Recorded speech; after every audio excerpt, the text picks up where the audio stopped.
За неполни 2 недели од формирањето на новата влада веќе почнаа да се слушаат барањата на албанските политичари, насочени кон премиерот Зоран Заев, во кои бараат да стои на дадените ветувања, да почне да ги реализира и да не одстапува од истите. Ова доаѓа откако Заев во интервју изјави дека македонската влада на следното гласање за членство на Косово во УНЕСКО ќе биде неутрална, пишува вест.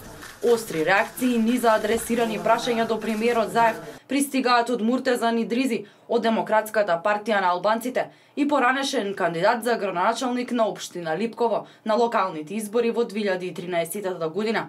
Според весникот Вест, Идризи го прашува премиерот Заев како ќе се чувствува премиерот ако албанските партии ги спуштат палците од коалицијата со вас. И дали сте размислиле дека со една непромислена изјава на прво место сте ги потцениле албанците во Македонија, што ви ги дадоа гласовите, а потоа и политичарите што пружија рака за соработка во владата со вас. Со критика излезе и пратеникот од Дује Јупалими, кој на својот Facebook профил напиша дека секој што зборува за опозицијата на Косово, дури и против незиното членство во меѓународните организации како што е УНЕСКО, зборува против сите албанци, каде и да се, зборува против НАТО и Европската Унија и против САД. И политичкиот аналитичар Валон Бела, со реакција на односот на македонскиот премиер кон приемот на Косово во УНЕСКО, во изјава за Тетова СОД, го прашува Заев со кого е на власт, со србите или со албанците. Заев сега вели дека гласањето е во корист на Косово и дека Македонија ќе гласа во корист на едината на Косово. Прашањето до Заев е со кого тој владее, со албанци или со срби? Освен можеби ако албанците биле во опозиција како губитници на изборите на 11 декември. Македонските албанци дадоа толку многу за Косово, не штедејќи го дури и животот.